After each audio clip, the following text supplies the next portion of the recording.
Welcome back, guys. I'll make this really short and sweet before the episode actually begins. If you clicked on this thumbnail, you know that we are not on the Ferrari project like I promised that we would be today, but I'm taking some time to make some progress over here.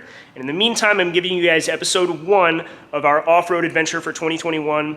It's been a couple of years since I've gotten to do a trip like this or see my friends since this whole pandemic thing kicked off. I had a bunch of fun this year. I had a bunch of fun taking you guys along in the form of a camera. I'm hoping you guys will enjoy this episode a lot. We've got 3 parts coming. The first one is going to be more of a setup, lay of the land introduction, get you guys up to speed.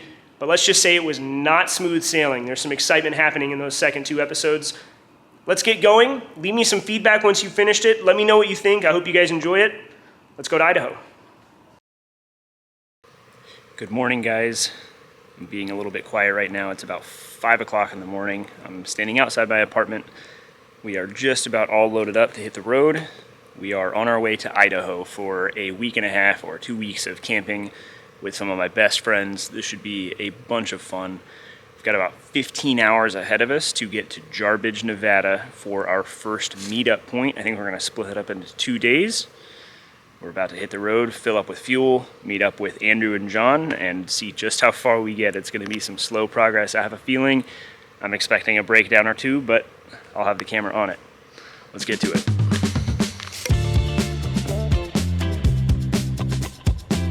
Our trip begins in Costa Mesa, California at the StanceWorks headquarters, and it began bright and early. John Salerno and his Isuzu Via-Cross followed Emily and I in the F350 as we hammered pavement on our way towards Lancaster, California, where we planned on meeting up with Andrew Sylvia and his FJ62. Now, for those unfamiliar with the StanceWorks off-road trips, this is an annual adventure that we do every year, choosing a new part of the country to go and adventure for a week or more at a time. This year's destination is the mountains of northern Idaho, roughly 1,000 miles or 1,600 kilometers north of where we begin. Most of day 1 was simply spent driving through the desert. We passed a few interesting sites, such as one of the large storage lots for massive jumbo jets, but overall, the day was simply an exercise in avoiding the heat and keeping the AC on full blast, at least for myself and for John. Andrew in his Land Cruiser found himself without air conditioning, with the windows down and the heat on full blast to keep the thing from overheating. As a result, we found ourselves stopping frequently to give ourselves and the dogs a much-needed break from the heat. Eventually, we took a detour off-road to a somewhat secluded swimming hole, one of the first tastes of how good this trip might actually be.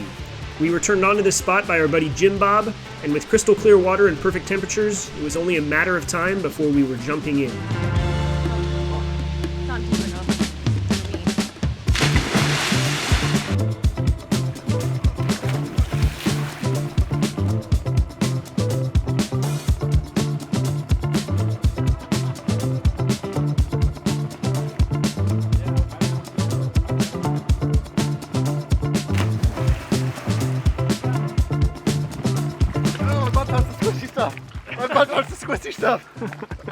So where are we? We are outside of somewhere at the, like halfway between, at a swimming hole that Jim Bob told us to head to.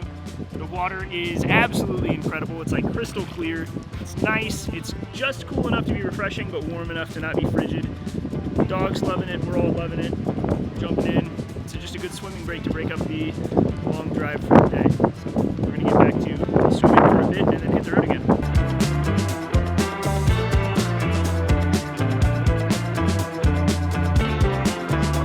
We did swim for a bit longer, but we didn't want to burn up too much of our day as we did have a long way yet to go. So we refueled and hit the road for another number of hours, slowly working our way north through the Mojave Desert.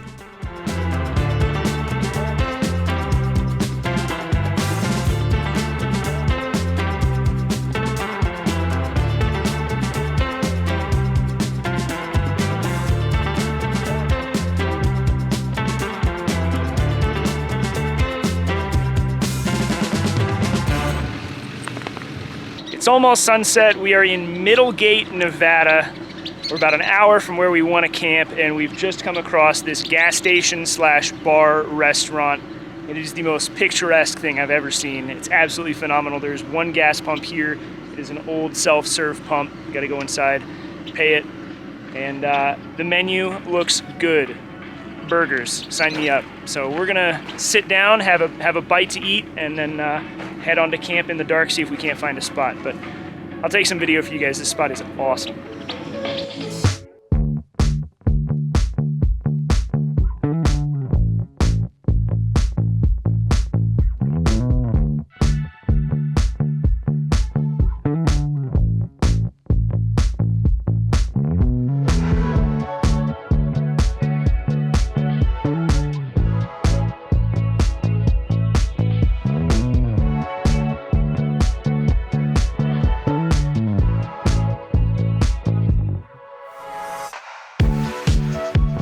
Emily had found us an awesome camp spot on Google Maps, and it turns out it worked out perfectly. We couldn't see anything in the dark, but once I woke up, I was greeted to an awesome view at 6,000 feet of elevation, and sometime in the middle of the night, Jim Bob had arrived with his van, meaning our group was assembled and we were ready for the trip the rest of the way towards Jarbidge, Nevada. If you missed the last truck episode where we put a slew of mods on this thing, click the link in the corner and check it out. But I'm happy to report that the changes to the suspension have made it ride way, way better, both on-road and off. About half of the day's driving was indeed off-road, though fortunately about half of that driving was on graded gravel roads. We were surprised though to find a full-sized 18-wheeler out here in the desert.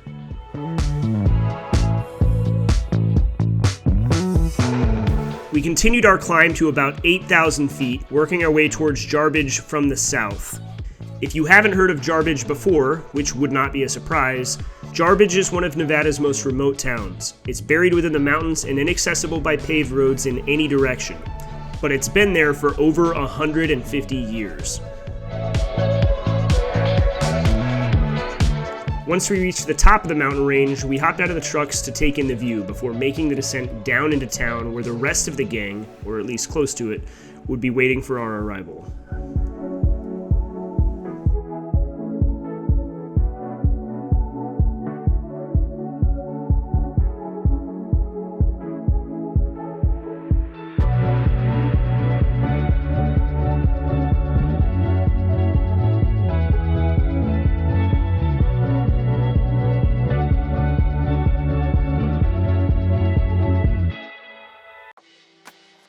We made it to camp just before sundown, setting camp up just outside of town itself. The campsite itself was beautiful, and after 2 days of driving, pretty much everyone was eager to spend more than just one day at this particular spot. So, we settled in for 2 nights. Now, since I know most everyone watching this is interested in vehicles in some way or another, let me give you guys a rundown on everyone's trucks. First on the list is Andrew's FJ62, a run-of-the-mill US market truck. Following that is Mark's HDJ81, a right-hand drive turbodiesel import. The same goes for Zach's HJ61, also right-hand drive and turbodiesel. There's Gen's FJ60, which he turbodiesel swapped himself. And of course there's John's Isuzu Via-Cross, which seems to be a crowd favorite. And then there's Jim Bob's Ford Quigley four-wheel drive van. Last but not least, there's Justin Chenoweth's U-joint van, but we didn't get any shots of it, so here it is with Charlie hanging out in the back. But with the trucks out of the way, here's a look at how we like to spend our time when we're out camping.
Like, that's all I want. We'll just stay here, we'll shoot BB guns.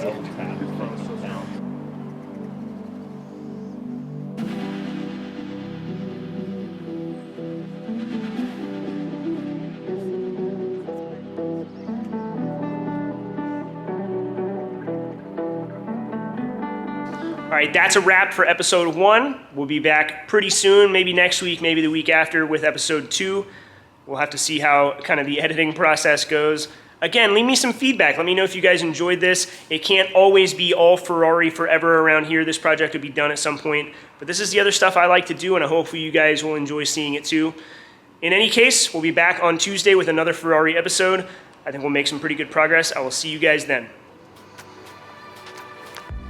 Be sure to check out episode 2 when it comes out, because there's a lot going on. We find one of the best camp spots any of us have ever been to, and we pull the transfer case out of a truck on the trail.